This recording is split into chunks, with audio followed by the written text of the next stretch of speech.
Hey, just a quick introduction. I went from 0 to B2 in 6 months. I got my B2 certificate in 6 months. So I will share you how exactly I did it, and you guys can just follow it, or you can make a little bit of modifications to my plan, and that will be helpful. So I'm not going to waste a lot of time. I'll just jump to the main topic.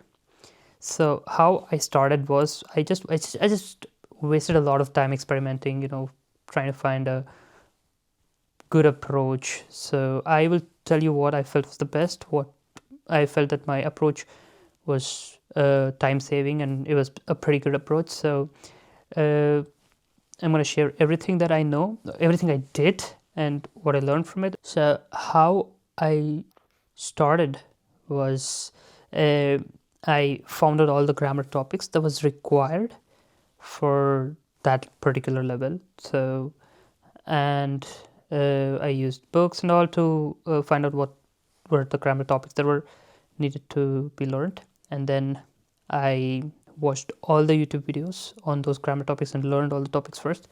First, if the thing is, let's say there were 20 grammar topics needed for A1. I watched all the videos. I learned all those grammar topics, and the thing is, I just never moved on without actually understanding them. For example, let's say I did not understand something in one of the videos. I googled and I searched for another video from another creator and learned it properly. If I did not understand from another creator, I read articles or books. Basically, I did not move on until I understood all those grammar topics. So once my grammar was good, once I understood the sentence structure, once I understood the grammar, it was time to move on to the next step. So what I did was I took out glosser of that level, and I took two books and I wrote all the verbs in one book and remaining other words in the other book. I wrote every single word. So, and if there was a noun, I used to write it with dirty dash, and the other adjectives and verbs, I just wrote it the way it was given. I wrote everything, and when it comes to verbs, I took my dictionary. I'll show you. This is the dictionary I use. This is the dictionary, and let's say written this word, and you see there is a present form, preteritum form, and perfect form. So I just did not write the verb and the meaning, but I wrote the verb, meaning, and presence, preteritum, and perfect form. So I wrote everything. So basically, I have read all the words of A1 once, and then I've written everything. So basically, I've read it twice. It's already 2 times reading. Now I took the Kursbook and Übungsbook, and I used to read everything word to word, and I used to solve every single exercise in that. I did not leave even a single exercise. I solved every single one of them. And what they do in online classes, or I don't know about the offline classes, but what they do is they solve a few exercises and give a few as homework, but they don't really cover everything. But I feel that covering everything is a good thing. So I read, I did not leave a single word. So basically, if you read Kursbook and Übungsbook, you would have covered all the words at least once or twice. So it would have been repeated in those books. So if you cannot recall the meaning of the word, come back to your glossary, and then it'll be like 3 or 4 times reading of those words. So you would have gone through those words at least 3 to 4 times by now. And solving is very, very important. There's an exercise, solve that exercise, and go to your what is it called, solution book. It's also free on the internet. see if you got the answers right. If you got it wrong, if your grammar is good enough, you would understand why it's wrong, but it'll make sense. Oh yeah, I should have used the other one. But if it's not good enough, you can just ask ChatGPT, or if you can just ask, if your grammar is good, 90% of the times you'll understand why it's wrong. But if it is not, you can just Google why this word is used, this form of word is used, and then the ChatGPT will tell you, or AI with the Google. There are a lot of forums. People would have been asking such questions on Reddit, or German stock exchange or something like that. So you would find your answers there. So just don't blindly, okay, it's wrong. Just blindly move on, understand why it's wrong, and then move on to the next part. And listen to every single audio clip. Don't skip anything. Listen to everything.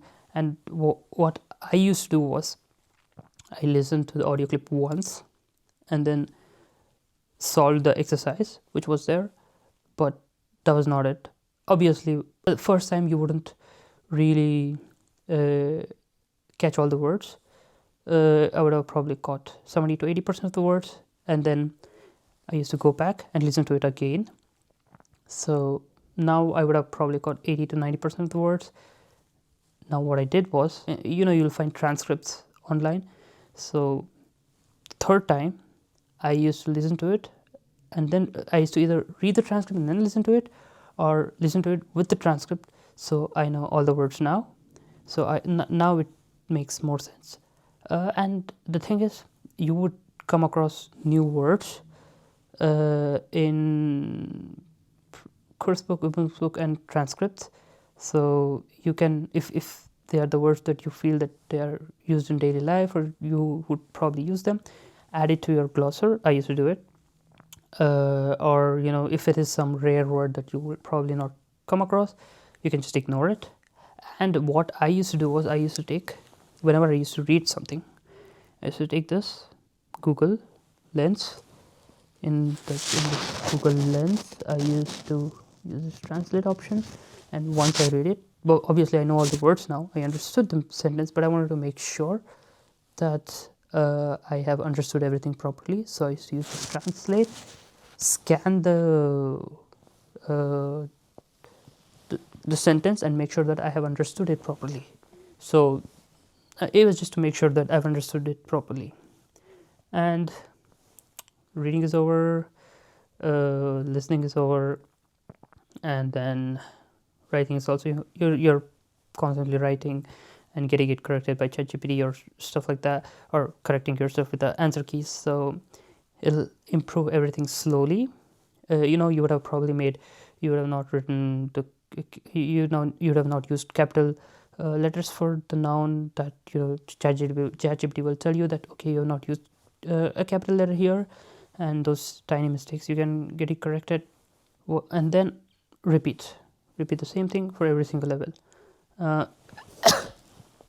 Obviously, if you do not have a speaking partner, your speaking will not improve, but obviously you can use HelloTalk. I think I would suggest HelloTalk from B1 level. I used HelloTalk and just text strangers, text them in English first, so that you have a conversation, and then you can start texting in German. Use voice rooms. Voice rooms are very super helpful. I will show you if there are any voice rooms. So you find a lot of voice rooms here. Just join one of those voice rooms, and then you can just talk, you can just chat. It's super helpful. And the main thing is, how do you find I actually made all the videos, but I did not really explain it properly how I did it. I did not explain things in detail, so I'm trying to explain everything now. And what I am trying to say is, all the grammar topics for every single level, I've mentioned it in my videos. A1, in the A1 video, there are all the grammar topics and books that you need to read for A1, and for A2, there are all the videos on grammar topics that you need to learn. B1, everything is there. And what I do not want people to do is, okay, I am A2 level, I'll start with B1, watch the video, B1 video, B1 videos, read the B1 books, and okay, I'm fine. But you're actually not. If you have understood all the topics that I've mentioned, then it's fine. But if you have not, then it is not going to make any sense, because a very strong basics is the foundation for everything. So if you do not know even one or two of those things in A1 or A2, you're just skipping something that should not have been skipped. So it is going to be a there's going to be a gap in that bridge. So I would suggest you to do all the grammar, don't compromise, but vocab and all, you skip A1, you skip A2, no problem. You skip a little bit in A1, you skip a little bit in A2, it's no problem, because they keep repeating in those things in B1 and B2, so you will learn it eventually. But if you have not understood the grammar concepts properly, it is going to be a big problem in the future. Whenever you proceed, you would be just mugging up, and it will not bring you anything. So basically I've done 4-time vocab reading now. I've read the glossary once. I have written it 2 times, and then I have read it, come across those words again in course book and notebooks, at least twice. So it's almost 4 times reading the vocab. And then after I complete my course, after all the 12 chapters in the course book and notebooks book, and once I'm done with everything, I am reading the vocab again 5th time. So if I do not if I keep forgetting some word, or if I find some word hard to remember, and if it is a very important word, if I am coming across that word again and again, I'll write it again. I'll show you. So this is a book. This is for C1 I did. Basically, these are the words I kept on forgetting. These are the nouns and stuff, and these are the verbs this side. So basically I write it again, so it's basically like 5-6 times. So if you do all this, I will not tell you that you can do it in 6 months, 5 months, 2 months, 4 months, but if you give your entire day to just learning German, you can do it as soon as possible. You can also do it in 4 months, you can also do it in 6 months, depends on the time you give. But this is a plan that will definitely work, 100% sure, because you know all the words, and then coming to exam, when it comes to exam, just do exam preparation modules. You have to do at least 50. I did 15. I did probably 15 to 20. I don't remember, it's a very long time. I've told in my old videos, but I did so much. I did a lot, and I used to simulate the exam environment. But the thing is, I used to keep 5 minutes lesser, because in exam I might panic and I lose 5 minutes. So I used to always keep 5 minutes lesser. So if the time was 65 minutes for a tile, I used to keep 60 minutes. So that's how I used to practice. And I used to practice in a little chaotic environment for Huron. My cousins all talking in the background, so it would help me to get used to unfavorable conditions in the exam. So that's how I practiced, and that is all. So I wish you guys all the best, and I hope this helps. You can write to me on Instagram or something if you have any doubts, but please don't ask stupid questions like how do I approach lesson in the exam. I've already mentioned it in the video. So if you ask something that's already in my videos, I know that you have not watched the videos completely. I would be pissed and I would just not respond, because there's no point. I've already said that in the video. So if you ask the same thing, it's just pointless. Definitely it's a waste of my time and I wouldn't respond. But if you have some genuine questions, you can always reach out to me. I'll try to reply. And yeah, you can if it really helps, you can let me know. You can just text me that that this method helped me, it would be really cool. And let's end this video here. Yeah, so see you guys